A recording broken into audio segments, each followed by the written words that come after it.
الحمد لله نحمده ونستعينه ونعوذ بالله من شرور أنفسنا ومن سيئات أعمالنا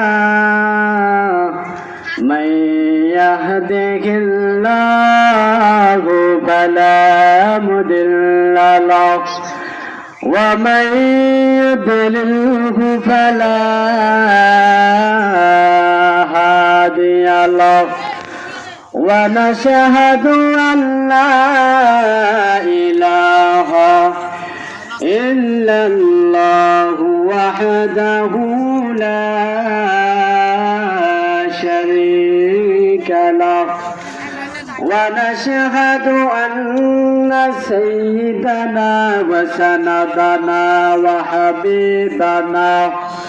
وحبيب ربنا مولانا محمدا عبده ورسوله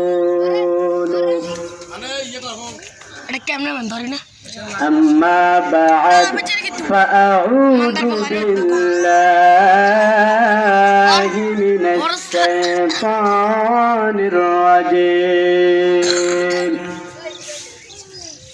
بسم الله الرحمن الرحيم قال الله تعالى في كلامه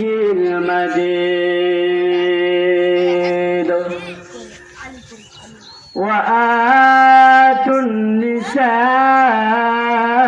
النساء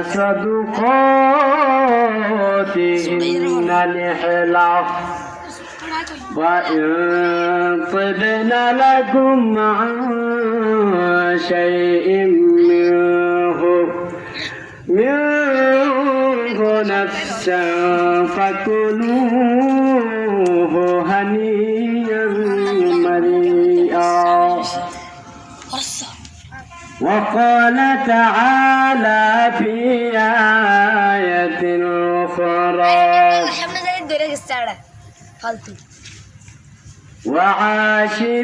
وعاشروهن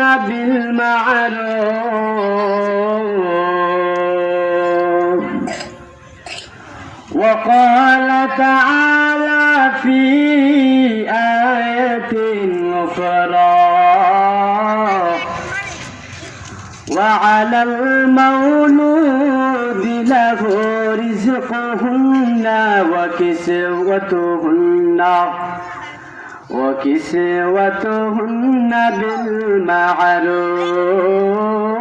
بالمعروف عن ابن عباس رضي الله تعالى عنه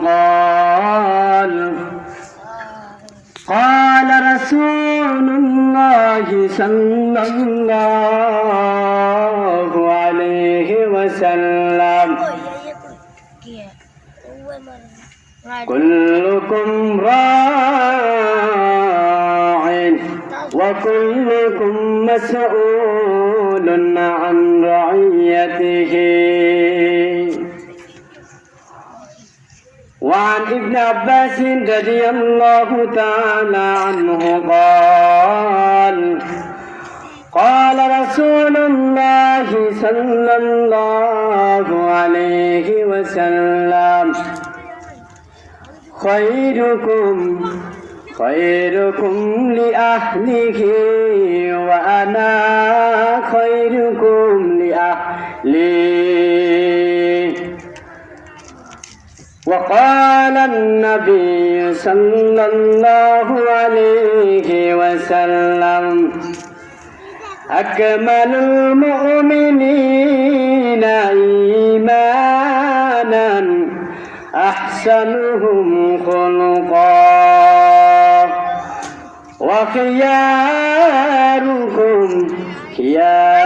وخياركم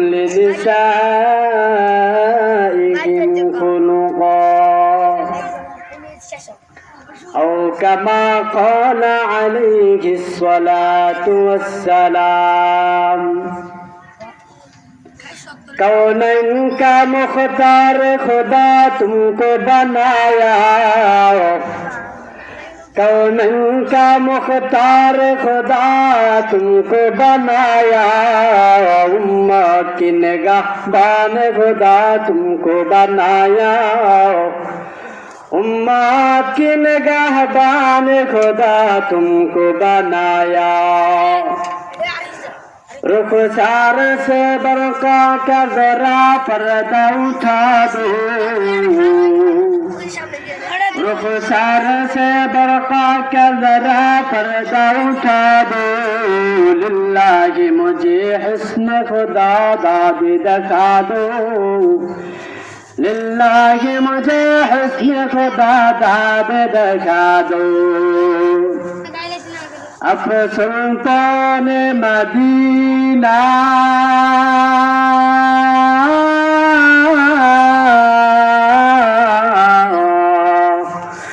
महबते वही सकीना नूर से मामूर सीना शक से पर पसीना मैं दोह मजबह ऐसे आलम मैं दोह मजबह ऐसे आलम दीदार दिखाते नहीं आवाज सुना दो दीदार दिखाते नहीं आवाज सुना दो अल्हम्दुलिल्लाह আল্লাহ রব্বুল আলামিনের দরবারে লাখ কোটি শুকরিয়া জ্ঞাপন করছি যে রব্বুল আলামিন আমাকে আপনাকে এই ফিতনাময় মুহূর্তে জান্নাতের একটি বাগানের মধ্যে এসে কোরআন হাদিসের আলোকে কিছু কথা শোনায় এবং আমল করার তৌফিক দান করেছেন এই জন্য সকলে অন্তরের গভীর থেকে বলি আলহামদুলিল্লাহ আমি আপনাদের সম্মুখে যে বিষয় নিয়ে আলোচনা করতে চাচ্ছি তাহা হলো স্ত্রীর উপর স্বামীর কিছু হক রয়েছে আর স্বামীর উপর স্ত্রীর কিছু হক রয়েছে ইনশাআল্লাহ আল্লাহ তাআলা যদি তৌফিক দান করে কিছুটা আলোচনা করব কোরআন হাদিসের আলোকে আল্লাহ তাআলা পবিত্র কালামুল্লাহ শরীফের সূরা নিসা 4 নম্বর পারায় 4 নম্বর আয়াতে ইরশাদ ফরমান قال الله تعالى في كلامه المجيد وآتوا النساء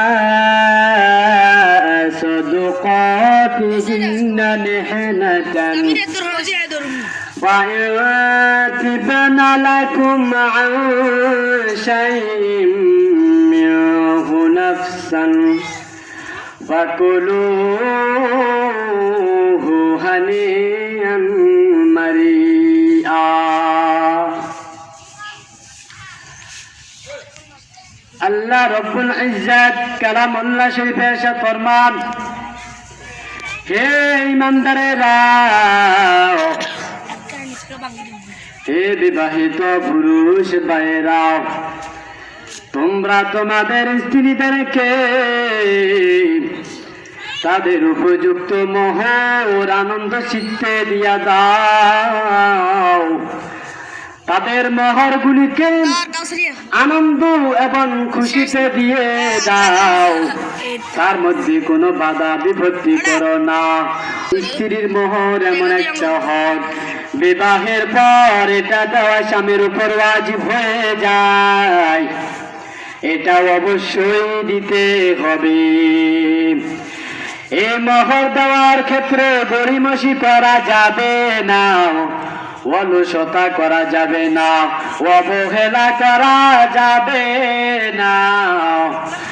অনেককে দেখা যায় জোরদার করে স্ত্রীকে অনেকভাবে বাধ্যবাধকতার মাধ্যমে মোহর মাফ করিয়ে নেয়। এই ধরনের কাজ করা ঠিক হবে না। স্ত্রীর পাওনা স্ত্রীকে পরিপূর্ণভাবে বুঝিয়ে দিতে হবে। তারপরে অংশে আল্লাহ তাআলা বলেন ফায়াতিবানা লাকুম শাইয়্যুহু নাফসান ফাকুলুহু হানিআন মারিআ। সুতরাং সেই স্ত্রীগণ যদি তোমাদের প্রতি খুশি হইয়া তারা আনন্দ চিত্তে তোমাদেরকে কোনো কিছু দান করিয়ে দেয়, মহর থেকে কিছু কমিয়ে দেয়, 10 লাখ টাকার মোহর থেকে যদি স্ত্রী খুশি মনে 5 লক্ষ টাকা কমিয়ে দেয়, সুতরাং সেই মোহরগুলিকে তোমরা আনন্দ চিত্তে পরিতুষ্টভাবে গ্রহণ করতে থাকো। আল্লাহ তাআলা পবিত্র কালামুল্লাহ শরীফের স্ত্রীর আরেকটি হক সম্পর্কে আলোচনা করেছেন। قال الله تعالى في آية أخرى وعلى المولود له رزقهن وكسوتهن بالمعروف। সূরা বাকারার 2 নম্বর পারায় 233 নম্বর আয়াতে আল্লাহ তাআলা ইরশাদ ফরমান, সন্তানের জননীদের উপর ভরণ পোষণ দায়িত্ব। সন্তানের জননীদের ভরণ পোষণের দায়িত্ব হলো ওই সন্তানের পিতার উপরে। সুতরাং যে স্ত্রী তার সন্তানকে দুধ পান করাবেন, আর না দুধ পান করাক বা না করাক, তাদের স্ত্রী আর তার সন্তানের সমস্ত খরচাদি ভরণ পোষণ বহন করার দায়িত্ব হলো ওই সন্তানের পিতার উপর। এটা বাধ্যতামূলক দিতে হবে। আর স্ত্রীর সেই সাজসজ্জা, বস্ত্র, কাপড় চোপড় ইত্যাদিও দিতে হবে। এগুলি হলো স্ত্রীর হক স্বামীর উপরে। এগুলি দেওয়ার ক্ষেত্রে কোনো অবহেলা করা যাবে না। স্ত্রীর হক সম্পর্কে আল্লাহ তাআলা পবিত্র কালামুল্লাহ শরীফে 3 নম্বর একটি আলোচনা করেছেন, ওয়াআশিরুহুন্না বিল মা'রুফ। সূরা নিসার 4 নম্বর পারায় 19 নম্বর আয়াতে বলেন, ওয়াআশিরুহুন্না বিল মা'রুফ। তোমরা তোমাদের স্ত্রীদের প্রতি সুন্দর আচরণ করো, ভালোবাসার আন্তরিকতার আচরণ করো, তাদের সাথে সুন্দর এমন আচরণ করো যাতে করে মৃত্যু পর্যন্ত পরস্পরের মাঝে কখনো মনে রাগান্বিত না হয়, মনে ক্ষোভ সৃষ্টি না হয়, পরস্পরের যেন কোনো পাতল সৃষ্টি না হয়। সুন্দর আচরণ করতে হবে, সম্মান বজায় রেখে কথা বলতে হবে, সুন্দর সদ্ব্যবহার করতে হবে স্ত্রীদের সাথে। এটা হলো 3 নম্বর পয়েন্ট। আল্লাহ তাআলা স্ত্রীর হক স্বামীর উপরে যেটা রেখেছেন সেই সম্পর্কে বলেছেন, ওয়াআশিরুহুন্না বিল মা'রুফ। তোমরা যথাযথভাবে ন্যায্যভাবে সদ্ব্যবহার করো তোমাদের স্ত্রীদের প্রতি।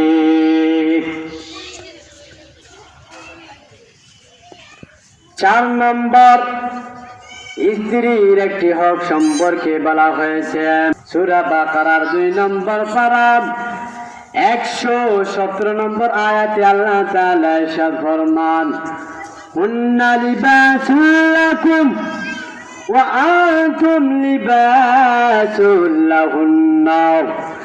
তোমাদের স্ত্রীগণ হলো তোমাদের জন্য পোশাক স্বরূপ। কি স্বরূপ বলেন? পোশাক স্বরূপ। ওয়া আনতুম লিবাসুল লাহুন্না, আর তোমরাও তাদের জন্য, তোমাদের স্ত্রীদের জন্য পোশাক স্বরূপ। পোশাক যেভাবে মানুষের দেহকে আচ্ছাদিত করে নেয়, রেখে নেয়, তদ্রূপ ভাবে স্বামী স্ত্রী একে অপরকে কথাবার্তা সুন্দর আচরণের মাধ্যমে ডেকে নিবে। পরস্পরের মধ্যে যে কথাবার্তা হয়, গোপনীয় আলোচনা হয়, পরস্পরের যে সম্মান রয়েছে, পরস্পরের মধ্যে যে গোপনীয় প্রেম প্রীতি মহাব্বত ভালোবাসা রয়েছে, এগুলিকে নিজেদের মধ্যে সীমাবদ্ধ রাখা, এগুলিকে দোকান বাটে রাস্তাঘাটে কোথাও মানুষের কাছে বলে না বেড়ানো। এ ধরনের অনেক মানুষ রয়েছে, স্ত্রীর সাথে কি করেছে না করেছে সবগুলি রাস্তায় বলে বেড়ায়। এ ধরনের কথাবার্তা বলা সমীচীন হবে না। তুমি তোমার স্ত্রীর সম্মান বজায় রাখতে হবে, তোমার স্ত্রীর নিরাপত্তা ঠিক রাখতে হবে। এমন কোনো কাজ করা যাবে না যাতে করে স্ত্রীর মানহানি হয়ে যায়। স্ত্রী অন্য মহিলার কাছে নিজের সম্মান ঠিক রাখতে পারে না, অন্য মহিলাদের কাছে তার আসা যাওয়া করা বন্ধ হয়ে যায় তোমার এ ধরনের কারণে, যে তারা এগুলি বলে তাকে শরম লজ্জা দিবে, এই ভয়ে সে অন্য মহিলাদের কাছে যেতে পারবে না। আন ইবনে আব্বাস রাদিয়াল্লাহু তাআলা আনহু قال قال رسول الله صلى الله عليه وسلم خيركم لأهله وأنا خيركم لأهله وأنا خيركم لأهله। তিরমিজি শরীফে বর্ণিত হয়েছে 2 নম্বর খণ্ড, হাদিস নম্বর 3895 নম্বর হাদিস। হযরত ইবনে আব্বাস রাদিয়াল্লাহু তাআলা আনহু হতে বর্ণিত, রাসূল আরবী সাল্লাল্লাহু আলাইহি ওয়াসাল্লাম বলেছেন, তোমাদের মধ্যে সবচেয়ে উত্তম হলো সেই ব্যক্তি যে ব্যক্তি তার পরিবারবর্গের প্রতি উত্তম আচরণ করে, শ্রেষ্ঠ আচরণ করে, সুন্দর আচরণ করে, তার স্ত্রীর প্রতি সুন্দর আচরণ করে, মাতা পিতার প্রতি সুন্দর আচরণ করে, সন্তানের প্রতি সুন্দর আচরণ করে, বিশেষভাবে নিজের ওয়াইফের প্রতি সুন্দর আচরণ করে। তোমাদের মধ্যে সেই পুরুষ হলো সবচেয়ে শ্রেষ্ঠ পুরুষ। তারপরে রাসূল আরবী বলেন, ওয়ানা খায়রুকুম লিআহলি। রাসূল আরবী বলেন, আর আমি তোমাদের মধ্যে সবচেয়ে সেরা, সবচেয়ে উত্তম আচরণ করি আমার স্ত্রীর প্রতি, আমার পরিজনের প্রতি আমি সবচেয়ে সেরা আচরণ করি, সুন্দর আচরণ করি, সৎ ব্যবহার করি। অনেক সময় দেখা যায় আমাদের মা বোনেরা 4-5 ঘন্টা লাগাতার পাক শাক করার পরে তরকারির মধ্যে সামান্য পরিমাণ এদিক সেদিক হওয়ার কারণে বা লবণ কম হওয়ার কারণে তাদেরকে দেখা যায় গালি গালাজ করা হয়, খানার দোষ দেওয়া ধরা হয়।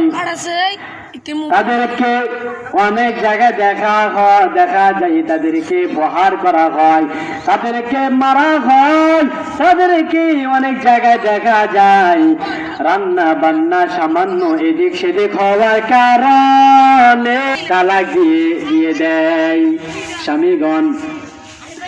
এ ধরনের আচরণ করা যাবে না। ও আমার ধর্মপ্রাণ মুসলমান ভাইয়েরা, রাসূল আরবি সাল্লাল্লাহু আলাইহি ওয়াসাল্লাম মা আদা রাসূলুল্লাহ সাল্লাল্লাহু আলাইহি ওয়াসাল্লাম ফি তাআমি শাইআন। রাসূল আরবি খানার মধ্যে কোনো দোষ চর্চা করতেন না, দোষ সন্ধান করতেন না, দোষ খুঁজতেন না। যদি কোনো কারণে খানা কোনো কারণে দিক সেদিক বেশ কম হতো, স্বাদ কম হতো বা লবণ কম হতো, চুপচাপ হয়তো কিছু খেতেন না, হয় না খেয়ে আল্লাহ তাআলার সন্তুষ্টির জন্য যদি স্ত্রীর পাহাতে রান্নাকৃত খানা হয়, আল্লাহ তাআলার জন্য তাকে মাফ করে ওই খানা থেকে উঠে যেতেন। আর যদি কোথাও দাওয়াত বা অনুষ্ঠানে সাহাবায়ে কেরাম ভোজনের আয়োজন করতেন, তখন এইভাবে চুপচাপ আল্লাহ তাআলা সন্তুষ্টির জন্য তাদেরকে মাফ করিয়া উঠে যেতেন। হে উম্মতে মুহাম্মাদে, আমার আপনাদের জন্য জরুরি হলো মাথা থেকে পা পর্যন্ত রাসূল আরবের সুন্নতকে বাস্তবায়ন করা। রাসূল আরবি খানার মধ্যে কোনো ধরনের দোষ চর্চা করতেন না। আজ থেকে আমরা সকলে প্রতিজ্ঞা করব, ঘরের মধ্যে মা বোনেরা অনেক কষ্ট করে রান্না বান্না করার পরে কোন ক্রমে যদি এদিক সেদিক হইয়া যায় বা লবণ কম হয় বা খানা খেতে একটু খারাপ লাগে, তখন কিছু না বলে হাসি মুখে আল্লাহ তাআলা সন্তুষ্টির জন্য তাকে মাফ করে দিবেন। কে কে আছি বলেন রাজি? হাত তোলেন। আল্লাহ তাআলা সবাইকে কবুল করুন। রাসূল আরবি সাল্লাল্লাহু আলাইহি ওয়াসাল্লাম বলেছেন, স্ত্রীদের সাথে উত্তম আচরণের ব্যাপারে বলেছেন যে তোমাদের মধ্যে সবচেয়ে উত্তম আচরণের দিক থেকে ওই ব্যক্তি। এই সম্পর্কে রাসূল আরবি কি বলেন চলুন আমরা দেখে আসি। আন আবি হুরায়রা রাদিয়াল্লাহু তাআলা আনহু قال قال رسول الله صلى الله عليه وسلم أكمل المؤمنين إيمانا أحسنهم خلقا وخياركم خياركم لنسائهم خلقا। হযরত আবু হুরায়রা রাদিয়াল্লাহু তাআলা আনহু তে বর্ণিত, রাসূল আরবি সাল্লাল্লাহু আলাইহি ওয়াসাল্লাম ইরশাদ ফরমান, তোমাদের মধ্যে পরিপূর্ণ ঈমানদার ওই ব্যক্তিগণ যারা চরিত্রের দিক থেকে সবচেয়ে উত্তম চরিত্রের অধিকারী। রাসূল আরবি সাল্লাল্লাহু আলাইহি ওয়াসাল্লাম বলেছেন, তোমাদের মধ্যে সেরা ওই সকল ব্যক্তিগণ যাদের চরিত্র হলো সুমার্জিত সবচেয়ে উত্তম, ঈমানের দিক থেকে পরিপূর্ণ হলোই তারা। ভাই জোরে বলুন, ঈমানের দিক থেকে যারা পরিপূর্ণ তারা কারা? জোরে বলুন। তারা হলো এক নম্বর যারা উত্তম চরিত্রের অধিকারী, উত্তম চরিত্র ছাড়া কোনো ব্যক্তি কোথাও সম্মান পায় না। যে ব্যক্তি উত্তম চরিত্রের অধিকারী হয় তাকে আল্লাহ তাআলা জান্নাত দান করেন। আর যে ব্যক্তি দুঃচরিত্রবান হয়, অসৎ চরিত্রের ব্যক্তি হয়, তাকে কেউ পছন্দ করে না। পরিবারের মাতা পিতাও যদিও নিজের ছেলে সন্তান হয়, অনেক সময় বলতে বাধ্য হয়, ছেলে সন্তানরা বলতে বাধ্য হয় আমার পিতা এমন আচরণ কেন করে। স্ত্রীও বলে আরে আমার স্বামী এত খারাপ আচরণ কেমন করে করতে পারে। রাস্তাঘাটের বন্ধু বান্ধব আরো অন্য আত্মীয় স্বজন তার বদনাম করে, হায়রে আমার অমুক বন্ধু, হায়রে আমার অমুক ভাই এমন কি করে হলো, তার চরিত্র এত খারাপ এত খারাপ, মৃত্যুর পর পর্যন্ত তার দুর্নাম রচনা করা হয়, মৃত্যুর পরেও তার বদনাম করা হয়। আল্লাহ তাআলা আমাদের সকলকে এই ধরনের দুঃচরিত্র হওয়া থেকে হেফাজত করুন। আল্লাহ তাআলা আমাদের সকলকে উত্তম চরিত্রের অধিকারী হওয়ার তৌফিক দান করুন। সকলে জোরে জোরে জোরে জিকির করুন, লা ইলাহা ইল্লাল্লাহ, লা ইলাহা